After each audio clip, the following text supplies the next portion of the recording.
안녕하십니까. 김수진 신부입니다. 지난 시간에는 2시간에 걸쳐서 그 창조와 진화에 관한 이야기를 드렸습니다. 오늘날 창조를 이야기하는 사람들은 점점 설 자리를 잃어가고 있습니다. 창조론은 말도 안 되는 소리다. 진화가 대세다. 이렇게 이야기를 하고 있지만 그 여전히 창조론이 얼마나 중요하고 왜 앞으로도 계속 이야기되어져야만 하는지를 말씀드렸습니다. 오늘의 주제에 관하여 이야기하기에 앞서서 얼마 전에 한 분이 질문을 남겨주셨습니다. 17강에 질문을 남겨두셨던데 참고로 제가 이 강의를 매번 그때마다 찍는 것이 아니라 미리 또 몇 주 전에 찍어둡니다. 그래서 이렇게 질문을 남기셔도 바로바로 그 다음 강의에서 질문에 답을 드리지는 못한다는 점은 조금 양해해 주시기를 바랍니다. 왜 우선순위가 생기는가? 더 근본적으로는 왜 차이가 생기는가에 대한 질문이신 것 같은데 오늘 강의에서 그 부분을 조금 이야기 드리도록 하겠습니다. 먼저 탈출기에 보면 모세는 하느님께로부터 십계명을 받기 위하여 산에 올라갔는데 이스라엘 백성들은 금송아지를 만드는 장면이 있습니다. 그 부분을 한번 먼저 읽어보도록 하겠습니다. 하느님께서는 시나이 산에서 모세와 말씀을 다 하신 다음 당신 손가락으로 쓰신 돌로 된 두 증언판을 그에게 주셨다. 백성들은 모세가 산에서 오래도록 내려오지 않는 것을 보고 아론에게 몰려와 말하였다. 일어나 앞장서서 우리를 이끄실 신을 만들어 주십시오.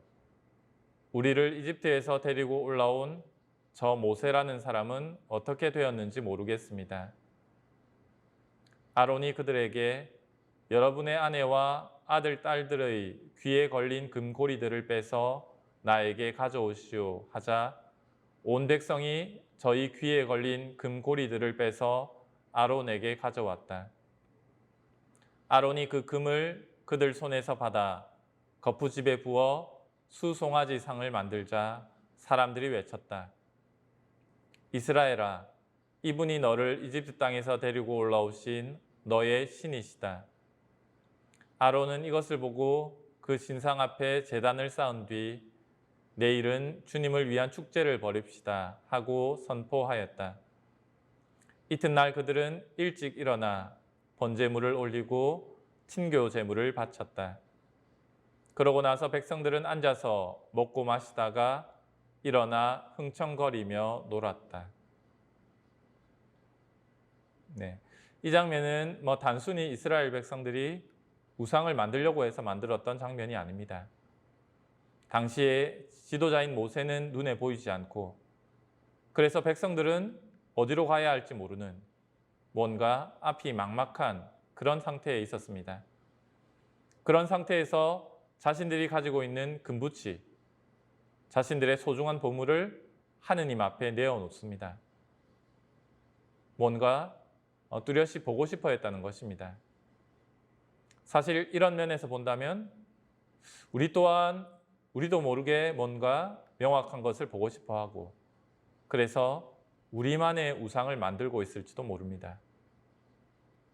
어쨌든 그 뒤의 내용을 보면 그럼에도 불구하고 하느님께서는 모세의 중재를 통하여 당신의 분노를 거두셨습니다. 그러고 나서 성경은 이렇게 이어집니다. 모세는 두 증언판을 손에 들고 돌아서서 산을 내려왔다. 그 판들은 양면에 곧 앞뒤로 글이 쓰여 있었다. 그 판은 하느님께서 손수 만드신 것이며 그 글씨는 하느님께서 손수 그 판에 새기신 것이었다. 양면에 곧 앞뒤로 글이 쓰여 있었다. 사실 굳이 이런 말을 안 해도 될 것 같은데 이 말을 강조해서 합니다. 앞뒤로 쓰여 있었다는 것. 앞뒤로 쓰여 있으면 어떻습니까? 네, 모세와 같은 자리에 서 있을 때는 증언판의 안쪽 면이 보이겠지만 모세와 반대쪽에 서 있더라도 증언판의 바깥쪽 면을 볼 수 있다는 것입니다. 반대편에 선다는 것. 이것이 단순히 물리적으로 이쪽 저쪽에 대한 의미만이 아니라 뜻이 다르고 방향성이 다를 때도 나와는 반대편에 선다는 말을 쓰지 않습니까? 모세와는 더 나아가서 하느님과는 반대편에 서 있는데도 하느님의 말씀을 볼 수 있었다는 것. 이것이 우리에게 있어서 중요합니다. 우리는 우리라는 테두리 안에 있고 우리와 생각이 같고 그래서 우리 편이기를 바랍니다. 생각이 달라서 뭘 하려고 하면 반대하고 반대편에 서버리는 사람들은 그리 좋아하지 않습니다. 인간적인 마음에서는 상종하고 싶지도 않습니다. 하지만 하느님께서는 당신과 반대 방향에 서 있는 이들에게도 당신 말씀을 보여주신다는 것입니다. 세리들과 죄인들이 모두 예수님의 말씀을 들으려고 가까이 모여들고 있었다. 그러자 바리사이들과 율법학자들이 저 사람은 죄인들을 받아들이고 또 그들과 함께 음식을 먹는군 하고 투덜거렸다. 예수님께서 그들에게 이 비유를 말씀하셨다. 너희 가운데 어떤 사람이 양 100마리를 가지고 있었는데 그 가운데에서 한 마리를 잃으면 99마리를 광야에 놓아둔 채 잃은 양을 찾을 때까지 뒤쫓아가지 않느냐. 그러다가 양을 찾으면 기뻐하며 어깨에 메고 집으로 가서 친구들과 이웃들을 불러 나와 함께 기뻐해 주십시오. 잃었던 내 양을 찾았습니다. 하고 말한다.